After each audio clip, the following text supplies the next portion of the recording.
যারা রবীন্দ্রনাথ ঠাকুরের নোবেল পুরস্কার চুরির তদন্ত এখনো শেষ করতে পারে না, তাদের মতো খারাপ তদন্তকারী সংস্থা এই ভারতবর্ষে আর একটাও নেই।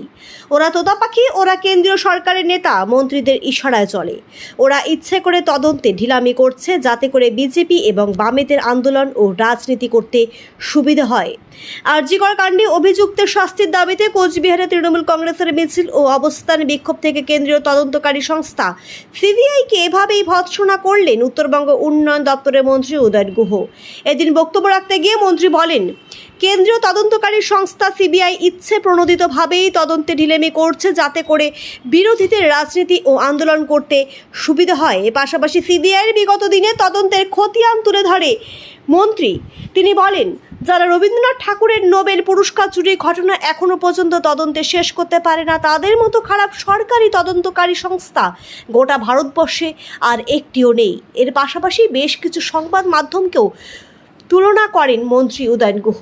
এদিন মন্ত্রী বলেন, কিছু কিছু চ্যানেল রোজ একই জিনিস সাজিয়ে প্রচার করেন সিবিআই নাকি ঠিকমতো তথ্য পাচ্ছে না, তথ্য লোপাট করা হয়েছে, মুছে দেওয়া হয়েছে, রাজ্য সরকার ও পুলিশ সিবিআইকে তদন্তের সহযোগিতা করছে না। এদিন মন্ত্রী চ্যালেঞ্জ করেন, সিবিআই যদি রাজ্য সরকার ও পুলিশের কাছে সহযোগিতা পেয়ে না থাকে তাহলে তারা আদালতে গিয়ে জানান যে রাজ্য পুলিশ ও সরকার তাদের সঠিকভাবে সহযোগিতা করছে না। মন্ত্রী আরও সংযোজন করেন, যারা মনে করছেন কিছু ছাত্রছাত্রীকে ভুল বুঝিয়ে রাত দখল করবেন, তারা মনে রাখুন তাদের জন্য শুধু ওই রাতের অন্ধকারটুকু থাকবে। বাংলায় মমতা বন্দ্যোপাধ্যায় আছে, কতদিন বিজেপি সিপিএম এর এখানে 1 ইঞ্চি জমি দখল করবার কোন সুযোগ নেই। যারা মনে করছেন যে কিছু ছাত্রছাত্রীকে ভুল বুঝিয়ে রাত দখল করে পশ্চিম বাংলার নবান্ন দখল করবে, তারা জেনে রাখুন আপনাদের জন্য শুধু ওই রাতের অন্ধকারটুকুই থাকবে। দিনের আলো আপনারা দেখতে পারবেন না, দিনের আলো আপনাদের জন্য থাকবে না।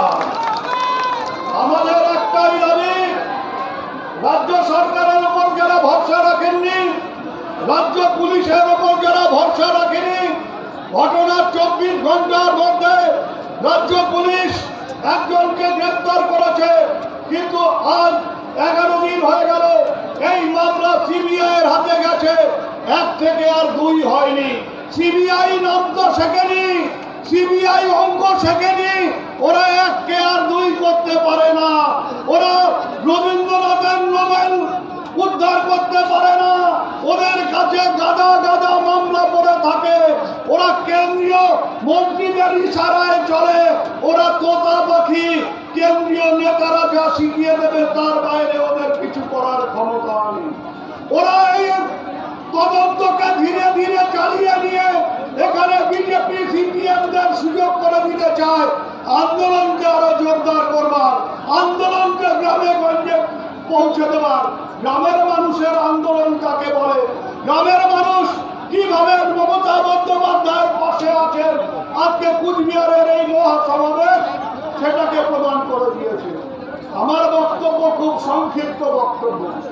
আমরা শুধু এক কথা বলি, কোন কোন চ্যানেল কখনো 1 ঘন্টা, কখনো 24 ঘন্টা বিভিন্ন রকম আলোচনা করে ওই একই তোতা পাখিদের, একই কাকাতুয়াদের রোজ সন্ধ্যাবেলা সাজিয়ে গুছিয়ে বসিয়ে মমতা বন্দ্যোপাধ্যায়ের সমালোচনা করেন। তারা কেউ কেউ বলেন সিবিআই নাকি ঠিক মতন তথ্য পাচ্ছে না, তথ্য আটকে দেওয়া হয়েছে, তথ্য নষ্ট করে দেওয়া হয়েছে, তাই সিবিআই তদন্ত করতে পারছে না। আমার বক্তব্য পরিষ্কার, এই তদন্ত সিবিআই করছে হাইকোর্টের নির্দেশ অনুযায়ী, হাইকোর্টের তত্ত্বাবধানে। যদি সিবিআই মনে করে রাজ্য সরকার সহযোগিতা করছে না, রাজ্য পুলিশ সহযোগিতা করছে না, পরিষ্কার করে হাইকোর্টে দাঁড়িয়ে বলুন যে মিলন আমাদের রাজ্য সরকার সহযোগিতা করছে না, রাজ্য পুলিশ সহযোগিতা করছে না, আমরা এই তদন্ত চালিয়ে নিয়ে যেতে পারবো না। আপনারা সাপের গালেও চুমু খাবেন, ব্যাগের গালেও চুমু খাবেন, আপনারা তদন্ত ধরেও রাখবেন, আবার হাইকোর্টে গিয়ে এটাও জানাবেন না যে রাজ্য সরকার সহযোগিতা করছে না, আসলে আপনারা ঢিলেমি করছেন। আপনাদের অপদার্থতা বারবার প্রমাণিত হয়েছে। যারা রবীন্দ্রনাথ ঠাকুরের, যারা বিশ্বকবির নোবেল পুরস্কারকে আবিষ্কার করতে পারে না, তাদের চাইতে খারাপ তদন্তকারী সংস্থা এই ভারতবর্ষে আর কেউ নেই। তাই জানাই ধিক্কার, তাই জানাই সিবিআই